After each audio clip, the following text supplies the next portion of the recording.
Olá, princesas, a paz do Senhor Jesus Cristo. Aqui quem vos fala é a Luana Nascimento e eu trago o nosso estudo, Parábolas de Jesus. Hoje, dia 6, nós estaremos falando sobre a parábola da ovelha perdida. Nós temos duas referências bíblicas, uma em Mateus e outra no Evangelho de Lucas. Porém, aqui eu vou usar como referência para o nosso estudo, se encontra em Lucas capítulo 15. A parábola começa no versículo 3, mas eu vou estar lendo a partir do versículo 1, que diz assim: Chegavam-se a ele todos os publicanos e pecadores para o ouvir. Os fariseus e os escribas murmuravam: Este recebe pecadores e come com eles. Ele lhes propôs esta parábola: Que homem dentre vós, tendo 100 ovelhas e perdendo uma delas, não deixa no deserto as 99 e não vai após a perdida até encontrá-la. Achando-a, coloca alegremente nos ombros e, ao chegar em casa, convoca os amigos e vizinhos e lhes diz: Alegrai-vos comigo, porque já achei minha ovelha perdida. Digo-vos que assim haverá mais alegria no céu por um pecador que se arrepende do que por 99 justos que não necessitam de arrependimento. Eu acho interessante, amadas, porque aqui na Bíblia de Estudo tem um comentário, né, sobre esse texto bíblico que diz assim, ó: Jesus passa a atrair publicanos, que são os cobradores de impostos, a serviço de Roma, e pecadores, por lhes dar atenção e amor. Por cada um deles que se arrepende, há júbilo no céu, enquanto os escribas e fariseus não consideravam a necessidade de arrependimento. Para aqueles, ele estava disposto a ir onde estivessem para trazê-los para si. Amados, o que é que nós entendemos aqui? Nós entendemos o valor de uma alma. Perceba que Jesus aqui ele vai deixar bem claro que há mais alegria por um pecador que se arrepende do que por 99 que se julgam justos. E por que usa a expressão se julga? Porque não existe justos. A Bíblia, lá em Romanos, vai dizer: porque todos pecaram e destituídos estão da glória de Deus. E eu acho interessante porque vai dizer assim: portanto, não há um justo, nem um justo sequer. Ou seja, diante de Deus, não há nada que nós possamos fazer que nos justifique diante dele. Porque se nós pararmos para olhar, não há nada que tenha em nós que possa ser, como é que eu posso dizer? Que o Senhor possa olhar e dizer assim: isso é o que eu quero. Nós não temos algo tão precioso para oferecer para o Senhor. Olha, em Romanos capítulo 3, a partir do versículo 9, diz assim: E então, somos nós mais excelentes? De maneira alguma.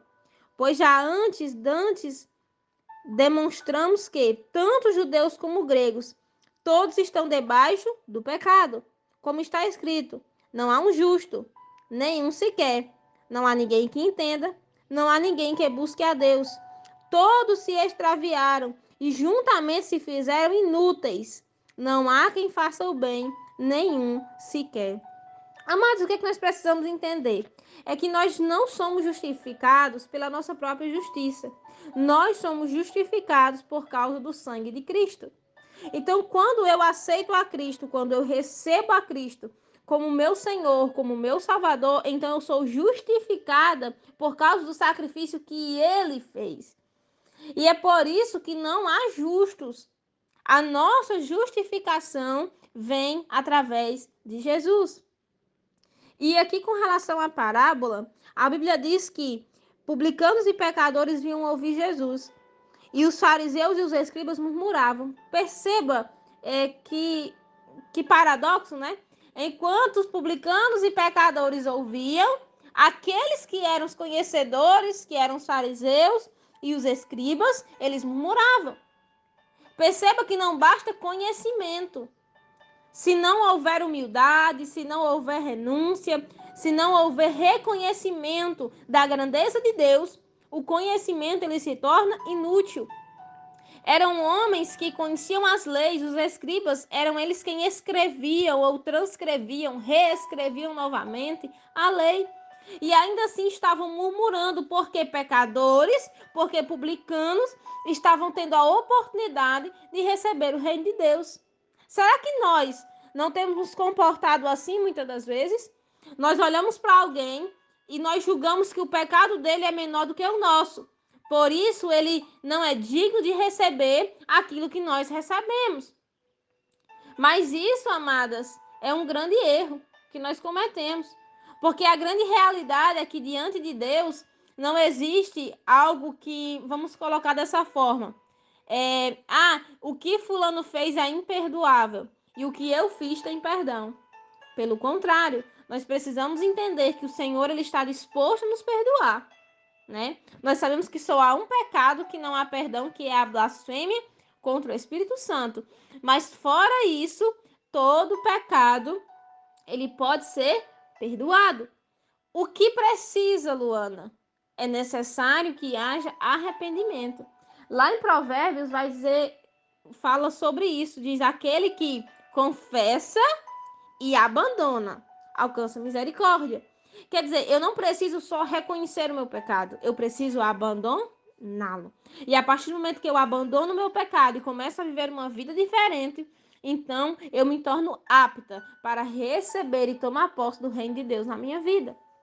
Então lembre-se disso. Uma alma tem muito valor. Eu sei que às vezes a gente esquece. A gente vê uma pessoa ali no meio da rua, ou a gente vê alguém, né, perdido, pessoas que estão, né, vamos dizer assim, realmente na miséria e tal. E a gente olha e diz, nossa, às vezes a gente até julga, né? Ah, com certeza fez alguma coisa para ter chegado até aí.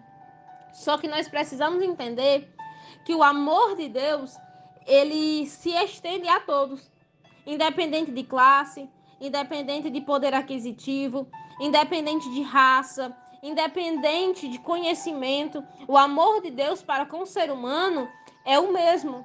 Tanto faz ser alguém muito inteligente, como ser alguém que tem pouca escolaridade.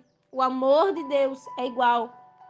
Quando João ele escreveu que Deus amou o mundo de tal maneira, aquele mundo ali é pessoas, não é o sistema, é pessoas.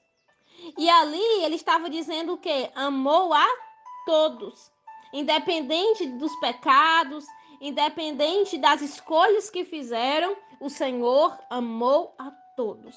Então, amados, nós vamos entender isso. Uma alma tem muito valor. E é justamente por isso que Jesus deu o exemplo, que ele deixaria sim as 99 para realmente ir em busca daquela uma que se perdeu. Por quê? Porque uma alma para o Senhor tem muito valor. E se tem valor para o Senhor, então tem valor para mim e tem valor para você também. Então não desista. Não desista do seu parente, continue orando por ele. Não desista do seu filho, não desista do seu marido, não desista do seu pai, não desista da sua mãe.